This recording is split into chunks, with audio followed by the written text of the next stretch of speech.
बिस्मिल्लाहिर्रहमानिर्रहीम। आप तमाम बहन भाई दुनिया के किसी भी कोने में हैं, मेरी तरफ से अस्सलाम वालेकुम। आप देख रहे हैं प्रोग्राम होना क्या चाहिए। मैं हूं आपका होस्ट चौधरी इजाज़। आज बड़ी मेरे लिए पर्सनल भी और वैसे भी आज तक की सबसे अफसोसनाक खबर है कोरोना के हवाले से कि आज 6 अरकान असम्बली का इंतकाल हुआ है।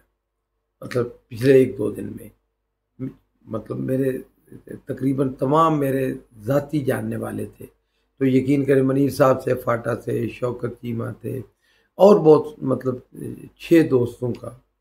तो मैं ये कहूँगा कि बड़ा ही दिल उदास है, लेकिन जो उनके साथ टाइम गुजरा होता है, ये सही है कि उनको और भी बीमारियां थीं, लेकिन बहरहाल ये भी एक वजह बनी है। तो मैं आप सब दोस्तों को ये कहूँगा कि ठीक है कि कारोबारी ज़िंदगी तो नहीं रुकता और रुकना भी नहीं चाहिए। देखिए, हमने आगे बढ़ना है, और लेकिन एहतियात बहुत ज़रूरी है। और देखें, मुझे कई दोस्तों ने आज स्वीडन के एक डॉक्टर की ओपिनियन भेजी है। ये आपको पता है ना कि स्वीडन दुनिया में वाहिद मुल्क था जिसने लॉकडाउन नहीं किया था, स्कूल खुले रहे, तो उन वहाँ भी कुछ अमवात हुई हैं। बहरहाल इसका ये मतलब नहीं है कि कोई बंदा बिल्कुल ही एक खौफ के आलम में चला जाए। मौत ज़िंदगी इंसान के साथ है, और कौमों की ज़िंदगी और कौमों की मौतो याद जो होती है ना, वो तो बिल्कुल ही एक डिफरेंट सब्जेक्ट होता है। वो इस तरह के इज्तिमाई फैसले करने होते हैं। तो अब ये तो नहीं हो सकता कि आप एक चीज़ को सिर्फ सामने रख के तो फैसला करें और जो है मुल्क का कोई बहुत ज़्यादा नुकसान हो जाए। देखिए, पाकिस्तान जैसे तरक्की पजीर ममालिक जो हैं, वो इसका मुतहम्मल नहीं हो सकते मुकम्मल लॉकडाउन का।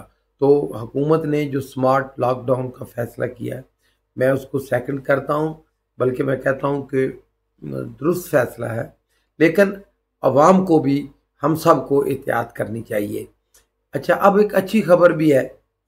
अच्छी खबर यह है कि देखें, आप सबको भी महसूस हुआ होगा, और वैसे भी पेट्रोल की कीमतें बहुत कम है, बल्कि इस वक्त दुनिया में अगर नहीं तो कम अज़ कम एशिया में सबसे कम है। हाँ, फिर इन्फ्लेशन, जिसको महंगाई कहते हैं, इसमें भी 11% से कम होके 8 पे आ गई है। ये भी बहुत ही अच्छी खबर है। तो अल्लाह के फजल करम से पाकिस्तान में हालात दिन ब दिन बेहतरी की तरफ रवां दवा हैं।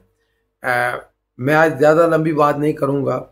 वैसे भी मुझे बहुत ज़्यादा आप लोगों की मोहब्बत है, बहुत ज़्यादा लोगों ने अप्रोच किया है, बहुत। आज फिर हज़ारों के हिसाब में लोग अपनी सजेशन देते हैं।